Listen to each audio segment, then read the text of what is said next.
Fitness morning का 588 episode है। और प्रत्येक दिन कुछ ना कुछ हम लोग सीखते हैं। आज भी हम लोग आज भी हम लोग कुछ नया सीखेंगे। और बहुत अच्छे हेल्थ कोच हैं, कटिहार से हैं, पेशे से टीचर हैं। और इस फिटनेस मॉर्निंग में उनका बहुत योगदान है, क्योंकि हम लोग को टॉपिक्स नहीं खोजना पड़ता है, करके देते हैं, उसी पर हम लोग को बोलना रहता है, तो हम लोग तैयारी करके बोलते हैं।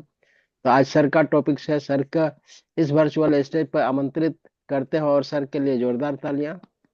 Welcome sir. थैंक यू माजी sir. Thank you thank so you much. Sir. और सारे लोगों का आज के फिटनेस मॉर्निंग में स्वागत है। और देखिए कितना अच्छा लगता है, सब लोग सुबह सुबह उठ जाते हैं कुछ जानने के लिए, कुछ सीखने के लिए और एक दूसरे से मिलने के लिए। सबसे इंपॉर्टेंट चीज ये है कि जब हम लोग एक दूसरे को देखते हैं तो एक्साइटमेंट दोनों जगह ट्रांसफर होता है, वाइस वर्सा। तो आज हम लोग जो टॉपिक है जिसके ऊपर हम लोग बातचीत करेंगे वो एक कॉमन टॉपिक है, दैट इज कॉन्स्टिपेशन।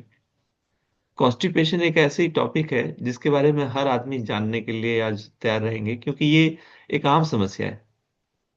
तो कॉन्स्टिपेशन के बारे में हम लोग बात करते हैं। कॉन्स्टिपेशन वो कंडीशन है जिसमें जो स्टूल है वो कम बार त्याग होता है, मल त्याग कम होता है। और जो मल है वो कड़ा और सूखा होता है, और सोच करने में काफी ज्यादा प्रेशर लगाना पड़ता है।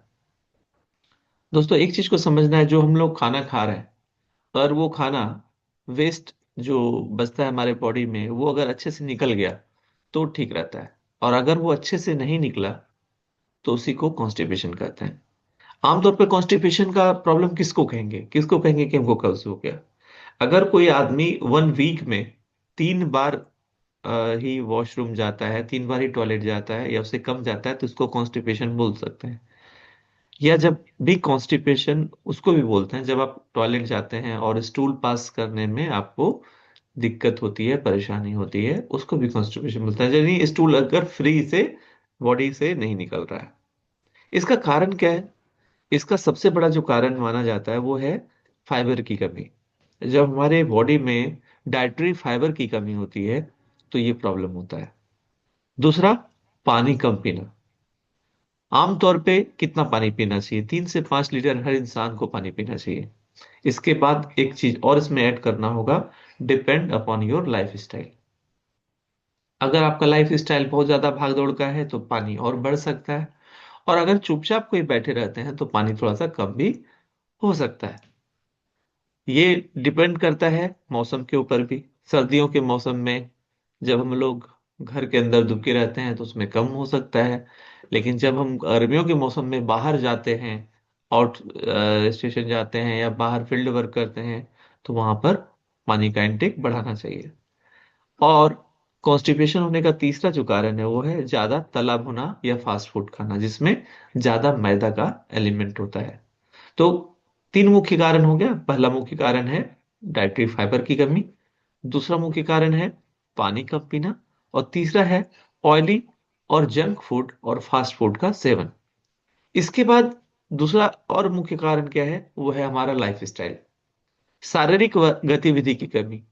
अगर हमने खाना खा लिया और हमने कुछ भी फील्ड वर्क नहीं किया, वॉक नहीं किया, या फिर हम टहलने नहीं, या फिर चुपचाप बैठे रहे, तो उससे भी प्रॉब्लम है। सेडेंट्री लाइफस्टाइल जिनकी होती है उनको कॉन्स्टिपेशन होता ही होता है। देर तक बैठे रहना, कुछ लोग एग्जीक्यूटिव होते हैं, कंप्यूटर पे बैठे बैठे काम करते हैं, कुछ लोग ऑफिस वर्क करते हैं, उसमें भी उठने का मौका नहीं मिलता है बहुत सारा वर्कलोड होने की वजह से। तो जो देर तक बैठे रहते हैं उनके जीवन शैली की वजह से भी उनको कॉन्स्टिपेशन होता है। तीसरा है जब हमको टॉयलेट लगा हो लेकिन हम जाना नहीं चाह रहे हैं किसी भी वजह से। या तो ट्रेवल में रहते हो हर दिन, या तो हम किसी ऐसे काम को कर रहे हो जहाँ पे प्रेशर बहुत ज्यादा हो। कुछ काउंटर पे कुछ लोग बहुत ज्यादा रहते हैं, काउंटर पे बहुत लंबी लाइन लगी है और लग रहा है टॉयलेट लेकिन जा नहीं सकते। तो ऐसे जो लोग होते हैं, जो लोग ट्रेन में जॉब करते हैं, तो वहां पे शौचालय की व्यवस्था कम होती है, जैसे गार्ड हो गए, टीटी हो गए, और भी बहुत सारे लोग हो गए। तो अगर शौच की इच्छा है उसको आप रोक रहे हैं, वहां से भी कॉन्स्टिपेशन का जन्म होता है। इसके बाद कुछ मेडिसिन, कुछ दवाएं जो लोग खाते हैं वो भी कॉन्स्टिपेशन को बढ़ाती है, जो अंग्रेजी मेडिसिन होती है। इसके बाद अगर स्ट्रेस है देखिए बहुत सारी बीमारी अभी ये ऐसी है जिसको सिर्फ चिंता और डिप्रेशन, स्ट्रेस ही जन्म दे रही है, और कॉन्स्टिपेशन भी connected to stress and anxiety. इसके बाद कुछ और भी बीमारी है जिसकी वजह से कॉन्स्टिपेशन होता है, जैसे थायराइड, डायबिटीज, ये सारा चीज। अगर कॉन्स्टिपेशन है तो डायबिटीज होगा, और डायबिटीज है तो कॉन्स्टिपेशन होगा, वो एक दूसरे के पूरक है। तो हम लोगों ने जाना कि क्या क्या कारण है। पहला कारण क्या है? आपके खान पान से जुड़े कारण। दूसरा है आपकी जीवन शैली। तीसरी दवाइयां। चौथा मानसिक कारण।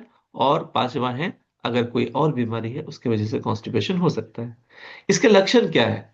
लक्षण सिंपल है, आप और हम जानते ही हैं। कड़ा या सूखा मल अगर है तो ये पहला लक्षण है। दूसरा, पेट में दर्द या भारीपन, दूसरा कारण। तीसरा तीसरा दूसरा लक्षण तीसरा है गैस बनना, बहुत ज्यादा अगर गैस बनता है वो भी लक्षण है। शौच के बाद भी पेट लगता है कि भारी भारी है, कुछ फ्रेश नहीं हुआ, तो ये एक और लक्षण है। और अगर सर दर्द रहता है, भूख कम लगती है, ये भी एक लक्षण है कि आपको कॉन्स्टिपेशन की समस्या है। अगर यही प्रॉब्लम लंबे समय तक रह गया तब क्या प्रॉब्लम होगा? तो ये पाइल्स में कन्वर्ट हो सकता है।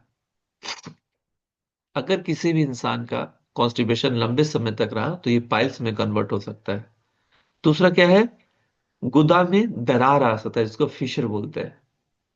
और पेट में और भी बहुत सारा प्रॉब्लम हो सकता है। पेट से रिलेटेड और भी बहुत सारी बीमारियां हो सकती है। इसके बचाव के लिए क्या करना चाहिए? प्रॉब्लम हमने देख लिया, लक्षण हमने देख लिया। इसके बचाव के लिए बस एक ही चीज करें, फाइबर बढ़ाएं। अपने खाने में डाइटरी फाइबर बढ़ाएं। डाइटरी फाइबर कैसे बढ़ेगा? अगर आप फल, सलाद, हरी सब्जियां अच्छे से खाते हैं, फल, सलाद, हरी सब्जियां अगर आप अच्छे से खाते हैं तो आपको फाइबर बॉडी में पड़ेगा। फल, पपीता, अमरूद, ये सब खाइए, सलाद खाइए। जो होल ग्रेन्स है उसका इस्तेमाल कीजिए। चना खा सकते हैं फुला के, मूंग फुला के खा सकते हैं। ये सारा चीज अगर खाएंगे तो आपके बॉडी में फाइबर बढ़ेगा और कॉन्स्टिपेशन नहीं होगा। इसके बाद पानी ज्यादा पिए। दिन में 3 से 5 लीटर, अपने मौसम के हिसाब से, उम्र के हिसाब से और जीवन शैली के हिसाब से आप पानी जरूर पिए। आप अपने हेल्थ कोच से संपर्क करें और एक बार बात करें। ऐसे नॉर्मली मैं बता देता हूँ, कोई भी इंसान जिसकी उम्र 25 साल से ज्यादा है तो उनको कम से कम 5 लीटर पानी पीना चाहिए।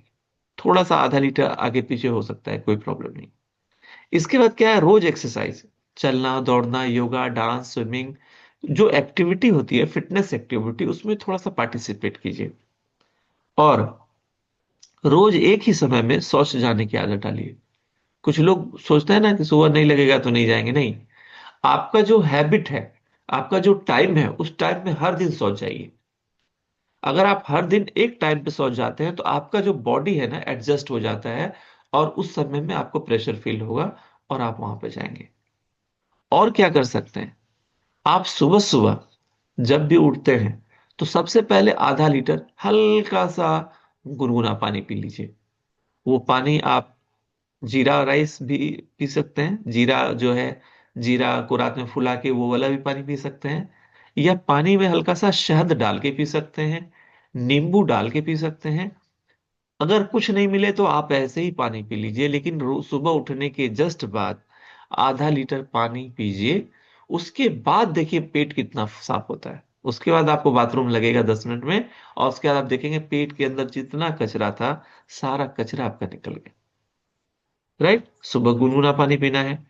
रात में भीगा हुआ अगर किशमिश खाएंगे, इससे ही फायदा होगा। इस सब गोल का इस्तेमाल कर सकते हैं, नींबू पानी पी सकते हैं। ये सारा काम करके आप अपने कॉन्स्टिपेशन को दूर कर सकते हैं।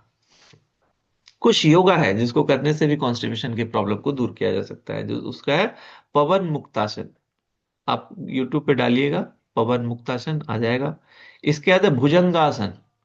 भुजंगासन से भी आपका कॉन्स्टिपेशन दूर होता है। उसके बाद है अनुलोम विलोम, जो अक्षय सर देखिए हम लोग को रेगुलर करवाते हैं। अनुलोम विलोम आप जानते ही हैं, इस तरह से नाक बंद करके एक तरफ से सांस लेना है, दूसरी तरफ से सांस छोड़ना है।